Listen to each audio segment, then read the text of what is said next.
Hey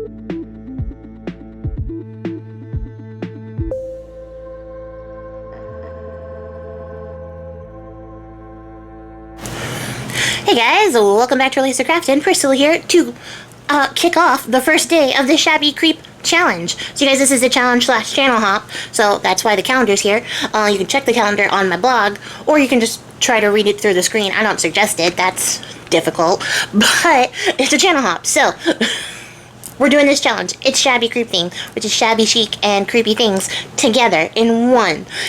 Today is the first day, so I am doing the prompt wallpaper. I want to show you guys what I made, and then I'm going to show you how I made it. And then I'm going to just throw this up here up top.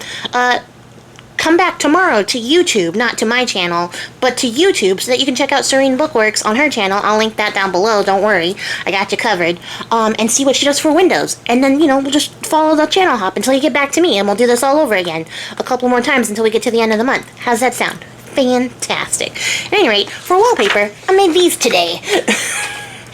And these are delightfully creepy, and I think also shabby. So, you guys, stay tuned. I'm going to show you how to make these. Bye. Okay, guys, so we're going to make some tags for this wallpaper prompt. I don't really know what size my book is going to be. I'm going to make a book, I think, to hold all this cool ephemera that we're making. So I don't really know what size it's going to be, so I went with like 7 inches just to be like on the safe side, because that'll fit most books. Not that it matters. You can make your tags in any sizes. And I have these worn wallpaper scraps from Tim Holtz that I've had since they were conceived of, just sitting in my stash waiting for me to use them, because they're not my aesthetic. I just had to have them for having them because it was a new Tim Holtz thing. I have since improved my shopping habits since then, but you know, I went through a phase. So I'm going to cut them down to match the size of our tags. Actually, they're going to be a little bit smaller because I want to have a border around them, so it's sort of a vignette of a tag as opposed to just backing the tag with this wallpaper. And my idea for this, to make it shabby and creepy, is to kind of like model it after like an old grungy dilapidated wall that's like sort of like one of those condemned houses that has like really like grungy wallpaper left behind. And I'm going to achieve that by just playing with my distress inks and my distress oxides. For some reason I'm going to ink this up first. That was really essential. So I'm going to ink up the backing, and then I am going to move on to probably inking up the wallpaper too. I don't remember what I did. This is me doing the voiceover like a week later, so anything could happen. Oh no, I didn't. I'll do that later, I guess. It doesn't matter. So I just picked out a bunch of colors of distress ink that I thought would sort of achieve the not just grungy look, but like rusty grungy look, like a pipe had burst and all the rusty water from the pipe like spilled down these walls. That's what I went for. And I'm just using a piece of packaging as my palette here, and just adding some water with my paintbrush, and then I'm just going to start layering on colors in different orders to achieve different effects.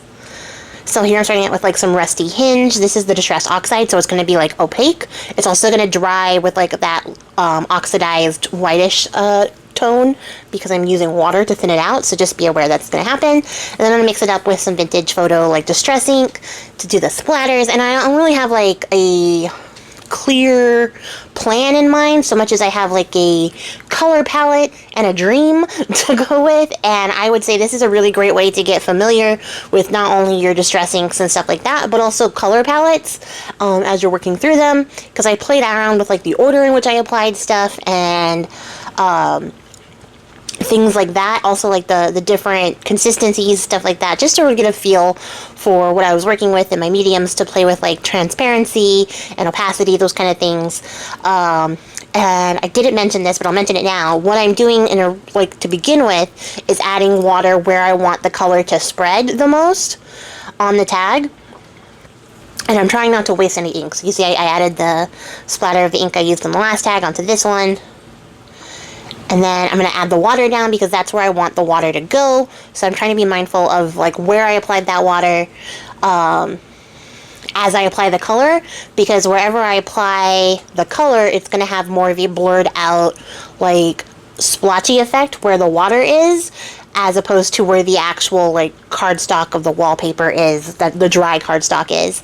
It's going to have a different effect. So you can see it gets a little bit more mottled, a little bit more like misty edged where the water has been applied already, and then where there is no water it gets a sharper edge. It's got more like definition. And then I'm just going to layer up some more colors, and so I'm trying to be like mindful of my values, working from light to dark, and then as I'm going into the darker colors, painting over less and less space so that you get that like staggering of colors as you work through it. And this all sounds very professional. I sound like a very professional artist right now. I feel like a professional artist right now. I'm gonna own that. As I derail entirely to remark on how I'm like talking, but yeah, that is basically what I'm doing. And I'm also, like I said, not wasting any color from one project to the next as I move on. When I clean up the color, I'm just using little scraps of paper that I'll find a use for later. I got a lot of ephemera to make, so like yeah, it's all gonna work out. And then I'm trying to keep in mind that some of the colors are oxides and some of them are inks, so the oxides are going to be more like opaque than the inks are. The inks are completely translucent, so I'm trying to play with that to get different effects, and I think I really achieved it here. I got a lot of different textures and like sort of tones. Like these could all be different walls in different houses that had different gross things happen to them because of the way that like color is played with here to achieve this. And I absolutely love how these came out. They came out so grungy and like grody, and that's just like a really fun thing that I'm glad that I did. The drips were sort of an artistic choice because I wanted to sort of get that like dilapidated, rundown, something is leaking from the walls sort of effect, but I'm not mad about it. Like it worked out. I think they look great on all of them. I think you could go with or without the drips. The drips aren't like particularly necessary. They're just adding to like the effect in my brain of the story that I'm trying to tell with these tags. And then I want to like vary up the textures by adding in those splatters and stuff. So as you can see, that was what we got. And then I'm using, this is the Creepy Crawlies kit that I added to my shop. It has these great giant bugs on it that are going to make really excellent like focal points, because our house isn't just like dingy and run down, right? It's full of like gross bugs on the wall, like little flies and critters and shit like that. So I really love the size of these because they basically speak for themselves on these tags. I think the only thing I would add to these tags after all of this is maybe like a word from like one of my word sheets or something to sort of tie that all in, or to give it like a message, but I'm probably not going to do that until I actually put the book together and build the book. Who knows when that's going to be, like depends on how much ephemera I have to make and how long it takes. But yeah, so essentially these bugs are a great size. They make a great focal point, and I'm not worried about leaving that white edge around it. I think the white edge is fine. It just sort of gives it that like cutout sticker or collage like look, but I'm gonna go back over it with that new distress ink. I forgot what it's called. Something Scorch Timber. That's what it's called. Oh, I just punched my microphone. That's not good. Sorry. So I'm going to go over it with the Scorch Timber, and because my Scorch Timber pad is new, it's very juicy. So it's actually going to fill in a lot of that white space and sort of add like a really nice definition around these bug shapes. And then, yeah, I went down to the point of like getting really fussy with the fussy cutting. Really regretted choosing this particular insect because it had so many little tiny details to cut out, but it pays off in the end, so I'm not mad at it. I actually enjoy fuzzy cutting, so it's not like a big deal. I was just like, oh, you're trying to make a video real quick and it's taking you forever because you chose the most fiddly bug. But the cool thing about using the Scorch Timber is that it's dark enough that it sort of gives a really good outline for our focal points, but it also tells me like if there's any sort of weird wonky cut that I made that I can trim up real quick. I don't know how to explain it, but I see the weird cut shape once I ink it. So like you'll see me go back and trim a couple of times to get like a nice rounded look, which sort of polishes off the whole thing. But I think these are pretty cool. I really like them. I also really like these bugs. I like these bugs a lot. Like, I want to use these bugs on everything, and I had to be mindful as I was, like, coming up with stuff to do for, like, my other prompts for the month, to not put these bugs on every dang thing, because it's not called shabby bugs. It's called shabby creep, and other things had to be creepy, and it can't just be bugs, even though we can all agree that bugs are creepy. And then I'm going to use this glue because there's so many fiddly little parts. This is that, try not to punch your microphone as you reach. This is a Zig 2-way glue, like pen. And I like to use that for things that are fussy cut, especially if they're really fiddly, because if you let that glue go from blue to clear, it becomes like tacky, and you can just sort of stick things down like a sticker. You have a little bit more control, and you don't have to worry about like ink or like glue seepage like you would using like another kind of glue, like a water-based glue. Well, I think it's water-based, but using a different kind of glue, because it's already like dried down to a tacky stage. So you'll see there I added some double-sided tape to the edges of everything, because the process of getting this like wet and painting on it made everything a little bit warped and wonky, so I want those edges to lie flat on our tag. So I'm going to use the double-sided tape to get that like perfectly flat edge, which will help smooth it out and flatten the tag overall. And then I'll use a wet glue in the middle there so that it becomes like sealed to the tag base, and then it'll be nice and flat, and I won't have to worry about all the warping that I did to it by getting it wet and painting on it.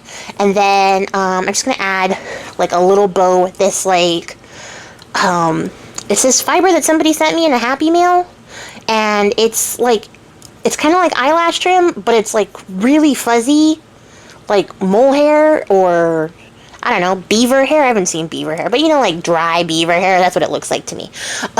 So specific. It's just really ratty, and I think it looks really well for here. There's something like, I don't know about it, something creepy about this particular fiber. It makes me uncomfortable. It's like hair. It's like fur. So I thought it would be perfect for our tags to add in that shabby chic factor that we're supposed to be getting here, because it's shabby creep, so it has to have some kind of factor here. Now I'm just trying to figure out which laces I want to layer underneath this, because I want it to have a nice hanging little bit of lace off the edge. I have a bunch of both of these laces, so it's a joy to get to use them up. I was really excited when I started coffee dyeing all my lace, just because I liked it a lot better once it was coffee dyed. But also some interesting results came out, so that was fun too. Like this one, I expected it to go like entirely like brown, but it stayed mostly white. But the thread in between like all the lace, like flowery bits, turned brown. So I was like, how interesting. So I got some really cool effects, just coffee dyeing, like normal coffee dyeing with my lace, which was just a fun experiment. And I like how they look at the bottom on these tags. They add a very nice, like, bit of elegance, something that, like, recalls maybe the classiness of the old house before it went all raggedy-taggedy, but, now it's just, like, the old bits of drapes or something that are, like, left behind. The little, like, curtain lace detail got left behind, and now it's on here with our wall. Look at that. Look how nice this looks. And you see like that wet medium like attaches to the tag, so the tag starts to bow a little bit, but don't worry, as it dries it goes totally flat. And then the double-sided tape helped to make sure those edges stayed down flat. So we're gonna have a nice flat, not lumpy looking final product. Although I will say, having added in the hair trim, I had to constantly fight that to keep it from getting stuck to that tape as I went through. So that was a little bit upsetting. But I did get to stick it down to the tag, so it stayed there. And I added just a little bit of Fabri-Tac on the bottom where the lace is to make sure that I got like a good adhesion. Look how good that looks. I love it so much. That spider is so creepy, and I love the contrast between the orange on the spider and the blue color of that wallpaper. It looks great. So yeah, this was fun. I really enjoyed this. I hope that you guys try this out, especially if you have a lot of this worn wallpaper stuff. If you are also like me, and Hayes just bought all the new Tim Holtz products when he dropped a bunch of cool, new, interesting stuff, and now you're stuck with a bunch of things you don't know how to use because they're not your style. Like, this is a great way to use it. Grunge it up, make it gross, and add creepy bugs to it.